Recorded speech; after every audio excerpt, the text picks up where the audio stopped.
first letter to the Corinthians. Blessed be the God and Father of our chapter 1 and verse 3. Fight the good fight. Timothy chapter 6 verse.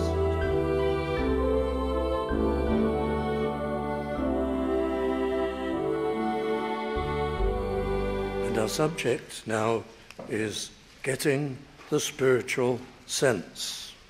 And that's our task as we, in this brief series, go through a number of passages in Leviticus, just to get the spiritual sense and message for us in these days. And this is about the free will peace offering, voluntarily made by individuals and made at the temple. And it was an offering of reconciliation to God, and it was a sweet savor offering, in other words, designed to portray those refined aspects of character that have to be achieved for acceptance with God, which Christ the Messiah would one day offer up on our behalf, his own perfections, his own refinements, not only his complete absence of sin and defilement, but positively the wonder and glory and kindness and purity of his every action and his every thought. These are the things that are required. Not only does our sin shut us out of the presence of God and bring eternal punishment to our souls, but the absence of righteousness will never bring us into or deserve for us the blessings of God and eternity. So not only are the sacrifices about atonement, deliverance from sin and the payment of a price, the death of the subject, but also about the deservings, the merit that we require, which only Messiah can offer for us. In the symbolism of the ancient ceremonies that depicted what Christ would one day do, well, the righteousness was represented by the sweet savour of the sacrifices that were for a pleasing aroma. And this is one of them, the peace offerings. So they must be voluntary, but this is what I want you to particularly notice, and it's been said before, but here in chapter 19, verse 6, it shall be eaten the same day ye offer it, and on the morrow. That is the portion that is for eating by the offerer. And if aught remain until the third day, it shall be burnt in the fire. No eating after the second day. And if it be eaten at all on the third day, it is abominable. It is disgusting. It is vile, is the sense. It shall not be accepted. The whole offering is void, offensive to God. And verse 8, therefore everyone that eateth it on the third day shall bear his iniquity, because he hath profaned the hallowed thing of the Lord. And that soul shall be cut off from among the people, excommunicated, thrust out. But all he did was eat the portion that fell to him from his peace offering sacrifice on the third day instead of the second. How does that warrant being thrust out from among the people and lost?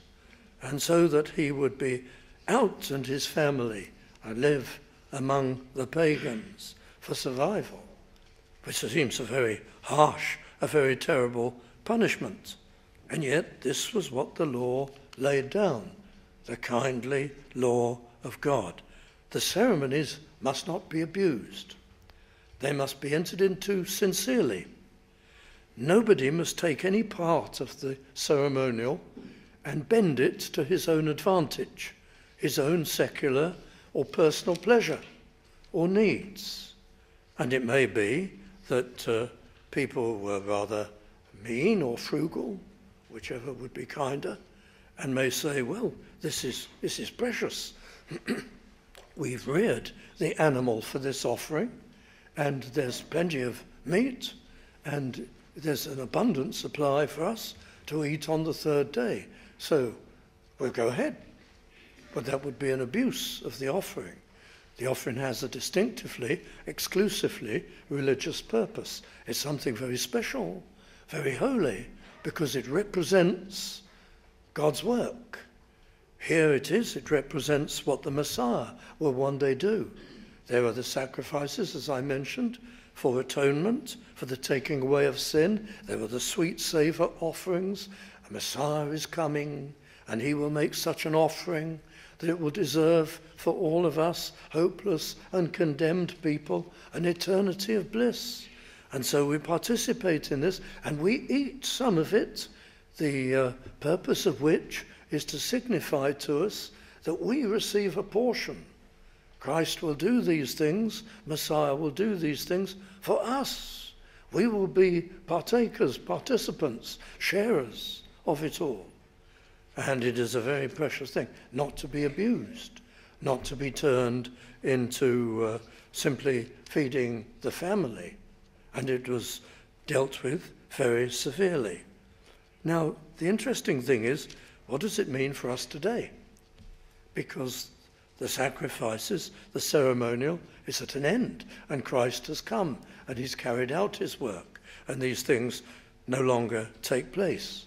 So what's the purpose today? Is there any other purpose other than teaching the people of those days, step by step, what Christ would accomplish and what he would do, and its preciousness and its importance?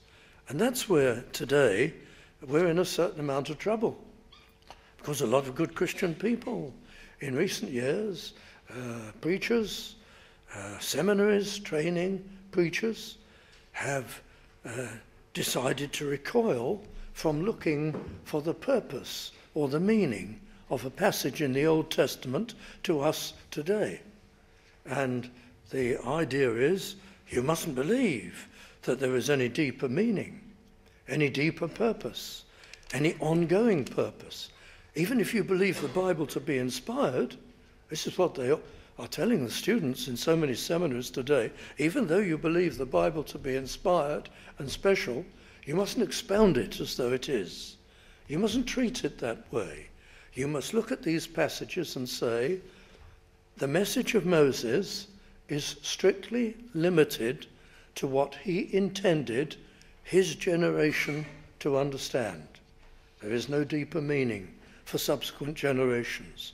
There is no deeper meaning for us. And they have redefined, and I've often mentioned these things to you, and I have a little book on it, but they've changed the definition for the first rule of exposition, interpretation of the scriptures, to this. The sole rule of the interpreter, the only rule, is to determine the human author's meaning, original meaning, to his generation and what they would have understood by it. And that's wrong. That's rationalism.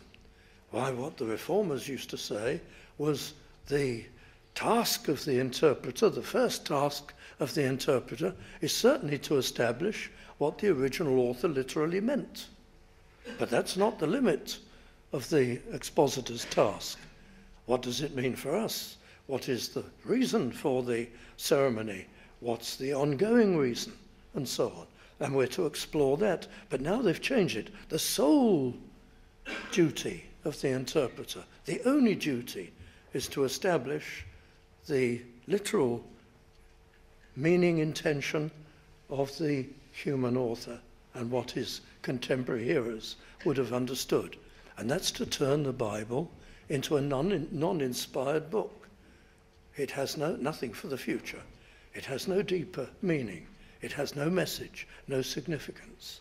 So friends, I just quote you a very famous verse out of Romans 15 and verse 4, where the Apostle Paul says, and this is the New Testament rule for the interpretation of the Old Testament books, for whatsoever things were written aforetime were written for our learning, that we, through patience and comfort of the Scriptures, might have hope, anticipation of eternity, hope in Christ.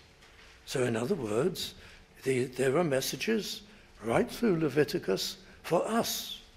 Even though the ceremonial is ended, those ancient ceremonies and their original purpose to teach of the future Messiah is fulfilled. He has come, he's fulfilled all these things. Well then, there is an ongoing message. There's a purpose for us. Now, I've mentioned this before, but also some people, the only thing they can find in a passage, such as don't eat the sacrificial meat on the third day, is a biological or practical reason. Oh, it was to avoid digestive disorders and stomachache, and something, perhaps the meat would go off, or there would be something dangerous about it. Well, there may be much in that. It may be that a secret, hidden purpose of God, while he gave the law, was also at the same time to give Israel various hygiene regulations. They didn't have the germ theory of disease. They wouldn't have understood why. But maybe there is hidden in the ceremonies a great deal of protection for them. Yes, many people have explored those things and found that very credible. It may be, but that's not the reason that God says he gave these ceremonies. That is never the reason. And when you look at the New Testament, look, can I twist the verse? Here in verse 4 of Romans 15, whatsoever things were written aforetime were written for our learning, that through patience and comfort of the Scriptures we may avoid stomachache. It's ridiculous, of course. That's not the purpose that lurks behind these things for us. It's so that we might have hope in Christ.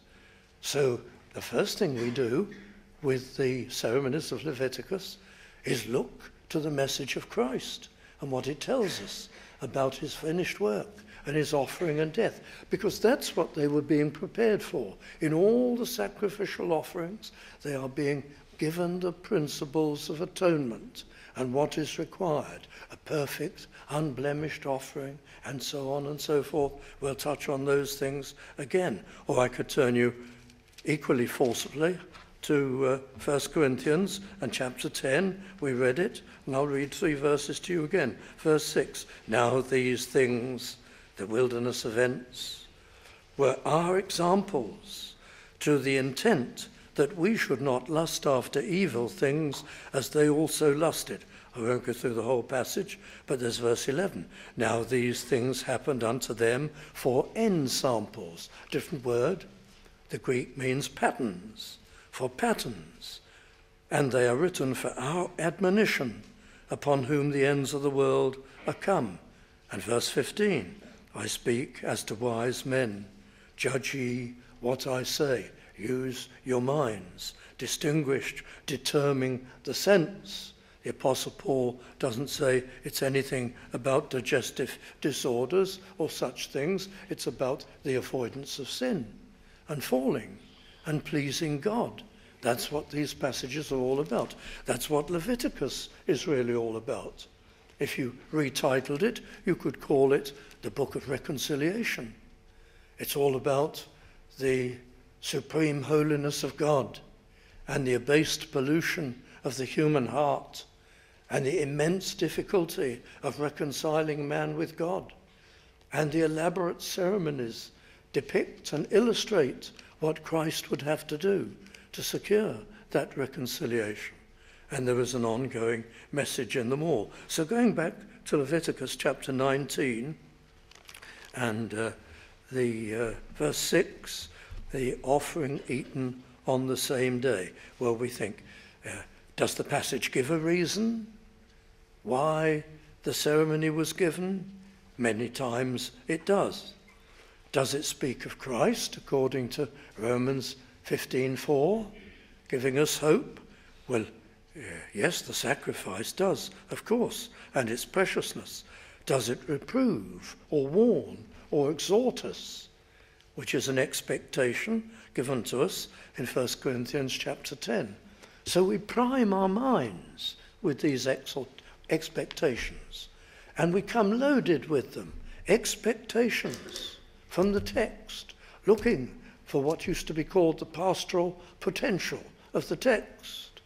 And that's what we must do here. So we're not so interested in our digestive system, but in the spiritual message in the passage.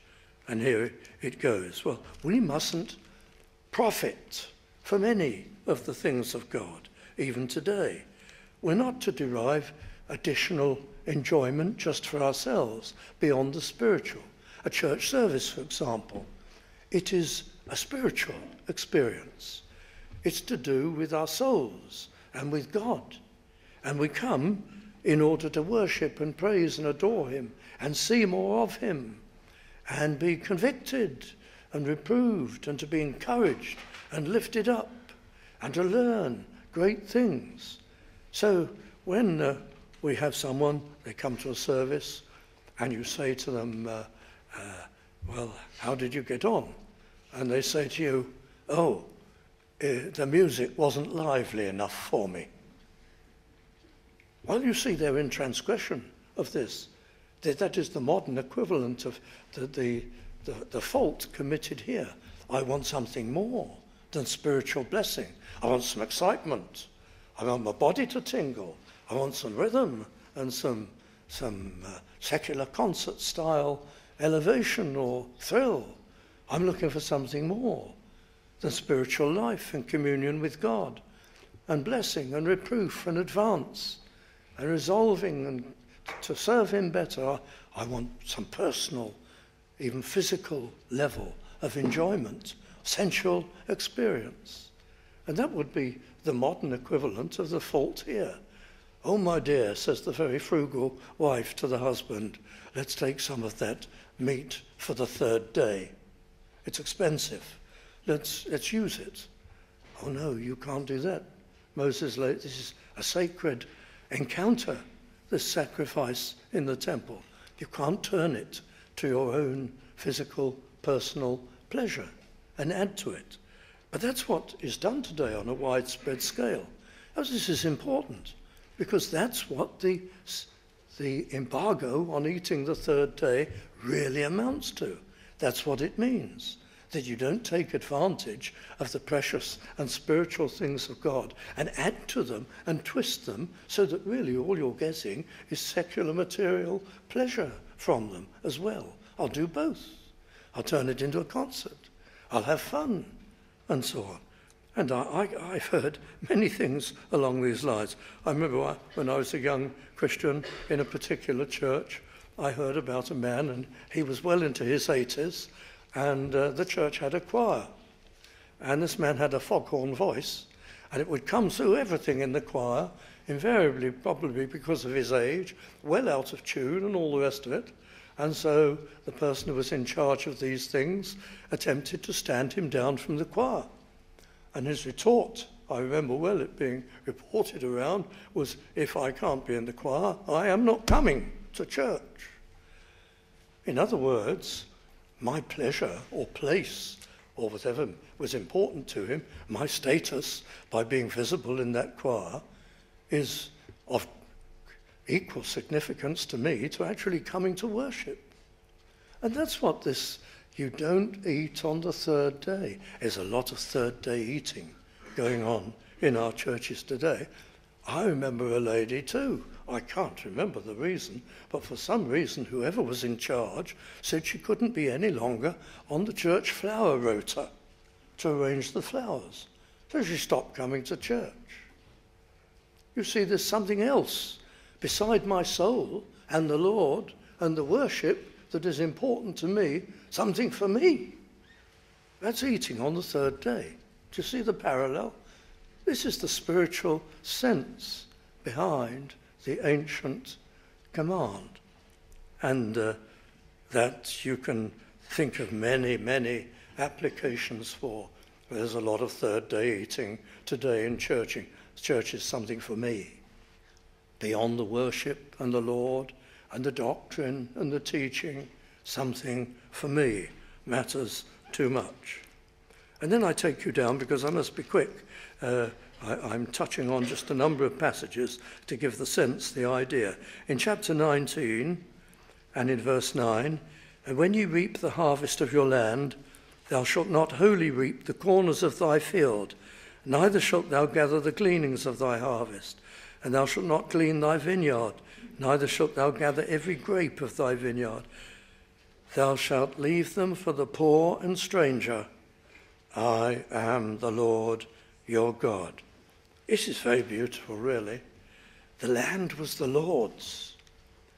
That's affirmed over and over again.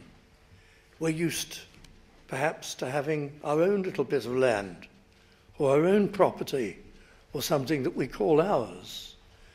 But in ancient Israel, you didn't call it yours. Well, you did, I think, but you shouldn't have done. It was all the Lord's. And you were the custodian and your family, so it's inheritance. That's your small holding, that's your bit, but it's the Lord's. And some of it is to be left, always, for the poor, because they're the Lord's too, the people who do not have provision. You are not asked to give them handouts and to be condescending and to say, here is something for you from my harvest. You are just to leave areas of your land which isn't yours at all, so that others may retain their dignity and their self-respect and come and gather and glean as though it was theirs. It's to be common land, all the fringes, all the edges. That's rather beautiful.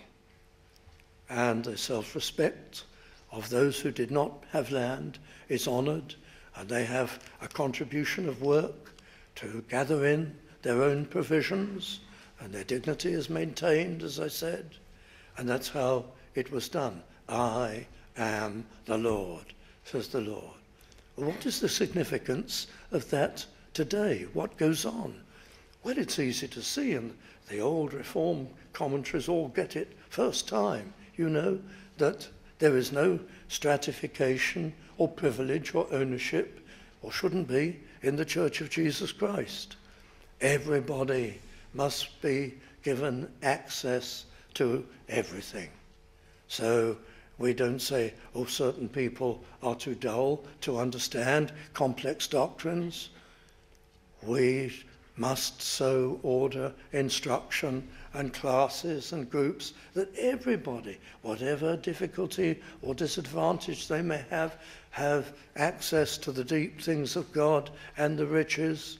We're all equally precious to God as saved people, saved by the blood of Christ, and there must be no exclusion. All the riches of the gospel and of the doctrines and of the comforts and blessings of the church have to be open to all age groups and all people. That's the kind of sense, because there are many other provisions for the poor and dispossessed, and they're all of a similar order. And that's the kind of thing that we would learn from it. Let me just go on briefly to chapter 20 and these first 5 verses. Now, this has been dealt with before. In fact, much of what is in chapter 20 has been dealt with before. And you may say, as you read through Leviticus, well, it's a little tiresome because I keep reading the same things. I get through complex passages and then I read another block of verses which has almost been dealt with before. Yes, but there's always a difference, and that's why they're repeated. And chapter 20, which repeats many things that have gone before, now adds the penalties. And they weren't there before. The penalties for not keeping these rules. That's what makes it necessary, distinctive, and special. But just at the beginning, the Lord spake unto Moses, saying, Again, thou shalt say to the children of Israel, Whosoever he be of the children of Israel or of the strangers that sojourn in Israel, that giveth any of his seed unto Molech, that is his children, to the Ammonite god Molech, he shall surely be put to death. Now you've got the penalty. The people of the land shall stone him with stones. It's so terrible. And I will set my face against that man and will cut him off from among his people. And furthermore, in verse 4, if there's anybody who knew he was delivering his children to Molech and didn't set up a hue and cry, and if the people of the land do anyways hide their eyes from the man, when he giveth of his seed unto Molech, and kill him not in the proper way through the proper regulatory authorities, I will set my face against that man and against his family, and he's punished too. People mustn't be so heartless that they can see children being done away to Molech and not raise their voices, and to be silent when such evil is committed. So this is about Ammonite child sacrifice, and the parents are responsible and going to be held responsible. Well, the general principle behind this is obvious to us today, and all Christian parents are responsible for protecting their children from being delivered over into the absolute mayhem of unbelief and immorality, which is the present culture. And you have to be so careful. And as children get older, time presents many difficulties.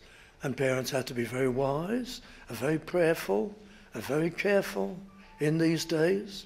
You have a heavy responsibility. But it's not just literally the parents, it's the churches too. What about the churches? The rule applies to churches collectively. I can tell you about churches that are delivering their young people wholesale over to Molech and tipping them into the arms of today's young culture, adopting it in the church, encouraging it.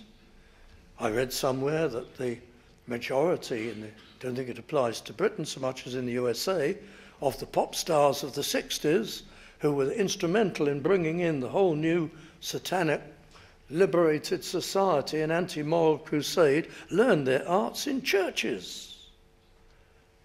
They learned how to swing and indulge themselves in every kind of beat and entertainment in church groups, if you please. Well, the condemnation on the Lord's people for harbouring those that deliver their children up to the world and to Satan and to sin and to condemnation is very harsh. So there is an application. No wonder some of these people want to Leviticus to only be about food protection, because they're condemned by its narratives in believing that culture is neutral. It doesn't matter what you encourage people to like and to get into. Anyway, there's chapter 20, the chapters against delivering the children over to Molech. But now in chapter 21, I took you to something quite different. And the Lord said unto Moses, Speak unto the priests, the sons of Aaron, and say unto them, There shall none be defiled for the dead among his people. Now we've read about defilement by contact with dead bodies before in Leviticus. But what is this that is going on in chapter 21? Why is this rehearsed again? Well, I'll tell you. The passage at the beginning of chapter 21, at least the first 6 verses, and verses 10 to 12, are about a particular subject. And I'll tell you what it is. They're actually about mourning the dead. That's the subject, mourning the dead. And the Lord said unto Moses, and you glean it, it's the style of Moses, as you go through, as I've said before, with the narratives of Moses, we expect the subject to be up front. And often the subject emerges as the passage develops. And that is the case here. The Lord said unto Moses, Speak unto the priests, the sons of Aaron, and say unto them, There shall none be defiled. You won't touch dead bodies, except, now look at the strange exceptions, but for his kin. You're allowed to come into contact with the dead if it's your near relative. And then that's defined. Mother, father, son, daughter, brother, sister. That is, as long as the sister is unmarried and is very close to you. Now those are the people where there is an exception for them. You may be associated with their dead bodies. You see, this is actually about mourning and funerals and things like that. But verse 4, he shall not defile himself, being, or in connection with, a chief man among his people. So a ruler, a prince of a tribe or family, no funeral for him. On his account, no priestly body will be defiled. And what's developing in this passage is a passage which says, as for the priests, this is particularly for the priests who are addressed in chapter 21, and it's going to be a harsher rule for Aaron. The high priest isn't allowed, even if it's his mother or his father or his brother or anything like that. He's not allowed to be involved in a funeral at all. So it is the embargo on funerals, total for the high priest, almost total except for close family for the other priests. They mustn't be involved in funerals. Did they not have funerals in the ancient tabernacle, followed later by the temple? No. No funerals. Why no funerals? Well, because that was a place where life was proclaimed, not death. There's no death there.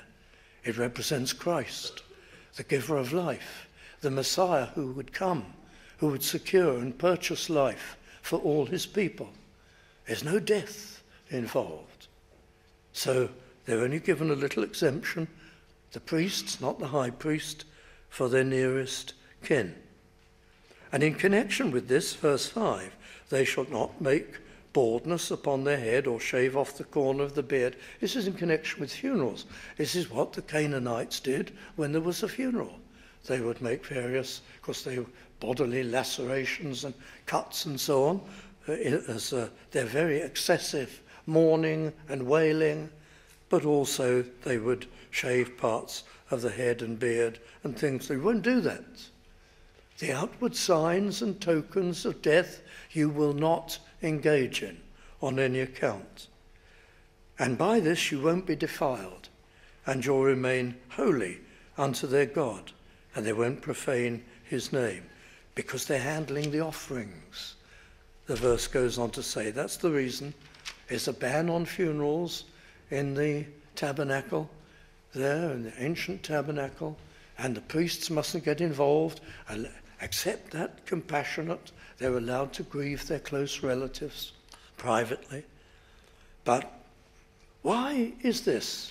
Here it is. It's in verse 6, because they're handling the offerings. They're in touch with holy things which are all about reconciliation and life. And so they mustn't be involved in death. So you've got the funeral passage. And there's a few other verses too. In the case of the high priest, well, he's not to touch the dead. He's not even allowed to go out of the tabernacle, out of the house of God, the holy place. Verse 11, neither shall he go into any dead body, nor defile himself, not for his father, his mother, not for anyone, because he represents Christ. He is not himself a holy man. The people know that. He has to make sacrifices for himself, but he represents the one who would come. So there will be no contact ceremonially with death. Well, what do we learn from that? What is it? What is there for us? And, well, we have it in the New Testament. We're taught exactly the same things. We sorrow not, as those who have no hope. We don't have funerals of wailing and despair and crying out and screaming. We feel very sorry for the nearest and dearest, for the widow, for the widower, for the children, for the people who feel most keenly the terror and the horror of death, and we want to comfort and identify, but we don't wail And it's not a time of misery. I've been to one or two funerals in my lifetime that have been manifestations of misery. And that's very sad in a Christian church, because our task is not to try to be jolly, not to be foolish and silly. That's what the world does, and play all the pop songs and try and artificially cheer everybody up. But it is to read the promises, the great promises of the Scriptures, to be buoyed up by these things, to give comfort and solid hope to those who are most sadly affected. But our funerals mustn't be miserable. There must be an element of triumph in them, because that's what the church is, like the tabernacle or the temple of old. It's not the place of despair, it's the place of anticipation and comfort and life and hope. So we learn from the ancient rules for the priests. And indeed, we are a kingdom of priests today. All believers, we are the priesthood, in a sense, under our great high priest, Jesus Christ. Well, dear friends, there are other things that I wanted to touch on. Perhaps I can go back very briefly to chapter 20 and verse 22. Here's a principle that is ignored today. Ye shall therefore keep all my statutes and all my judgments, and do them, that the land whither I bring you to dwell therein spew you not out. Here's a condition. You better keep my statutes. If you imitate the Canaanites, I may reject you, which of course he did centuries later, just as I rejected the Canaanites. Verse 23, and ye shall not walk in the manner of the nation which I cast out before you, for they committed all these things, and therefore I abhorred them. Is God going to remove the lampstand of many, many churches? Because though they believe in the Lord and have many dear people, nevertheless they've been persuaded to immerse themselves up to the neck in Canaanite culture, in this world's culture, totally. That's a tragedy. Will we see churches going downhill? Churches even with famous preachers losing their lampstand within a generation or so? We are seeing it, dear friends. You'd be shocked to see how many churches have fallen and stumbled and lost their distinctive evangelical ethos over the last 20 years. And the process goes on. But I have said unto you, ye shall inherit their land, and I will give it unto you to possess it. But I am the Lord God, which have separated you from other people. And we're called to have a distinctive and separate culture of holiness unto the Lord. So these things are so very, very important. And time is almost up, so I must really go much more rapidly. Chapter 21 and verse 6. Well, we've dealt with verse 6, but maybe I can go on to verse 9. Here's an interesting verse. And the daughter of any priest, if she profane herself by playing the whore, she profaneth her father, she shall be burnt with fire. Well, that's very severe, of course. But the question needs to be asked, who is the priest's daughter today? It's obvious that if there was a priest called aside for holy service to offer the sacrifices and to give the teaching of the meaning of all those beautiful ceremonies of a coming Redeemer and all that he would do and accomplish, and the priest kept himself pure before the Lord, and he was let down by a wayward daughter, or son, come to that. Let's not be gender specific. And that person who'd had the privileges of the household and seen beautiful things and all the instruction, completely discredited and shamed the father and the household. What a sad and tragic thing. But who is the priest's daughter today? Could be any of us. Could be a child of the church. Someone with privileges and instruction. Someone maybe had even made a profession. Or it could be a whole church among a group of churches that decided to plunge totally into the world and into things that were abhorrent to God. That's the priest's daughter today, and God will deal with it very firmly. Somebody who betrays all the principles and goes the other way and pulls into the world. And it happens. I don't think it's happened, at least as far as I know, among us. But I do hear of it happening. And people getting into churches who are doing all they can to pull the church into worldliness and false things and shallow things. Of course, a lot of it comes in on the internet today. Who is the priest's daughter? That's the question.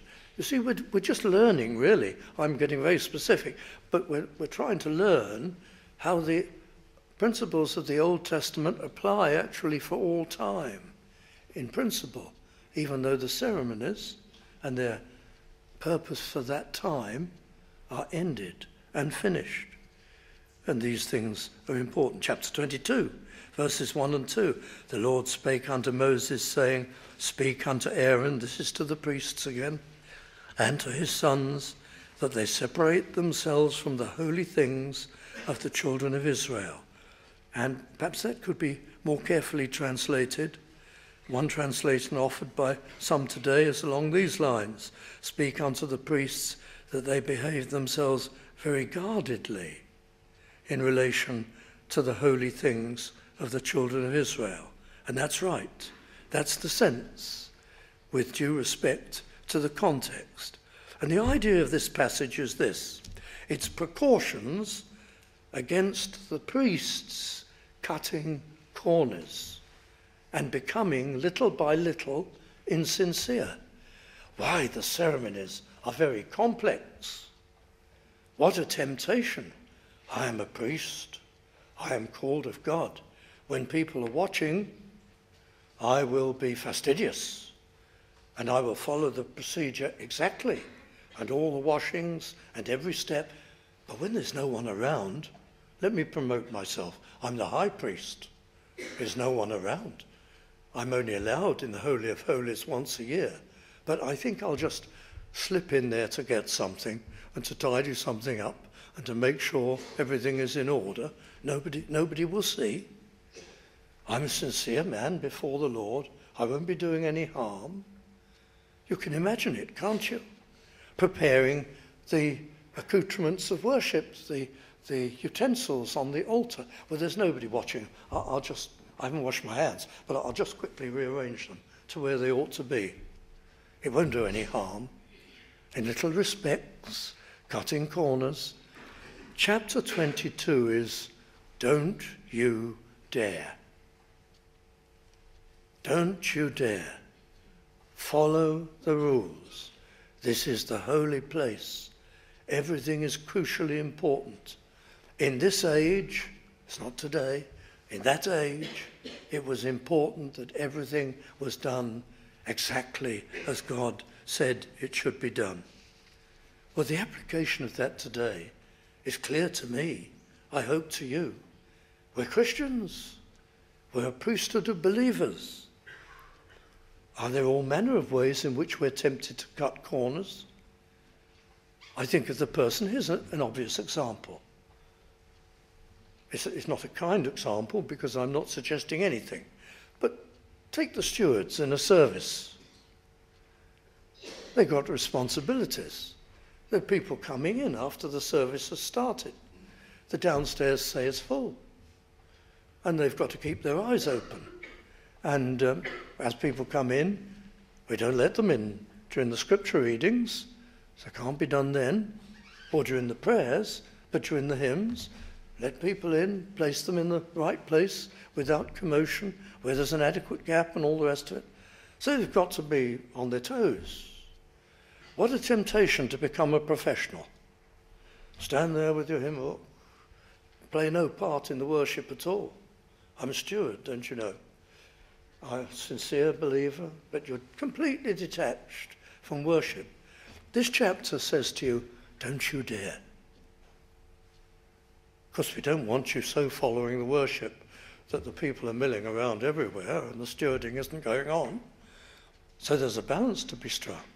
You've still got to be sincere before the Lord. What about the preacher? That prayer he's praying, is he meaning it himself? He'd better. Don't cut corners. Don't act professionally. What about the Sunday school teacher? Have you really prayed that lesson? Are you not just teaching, but praying too for the children? What about the contact worker in the street or in the park?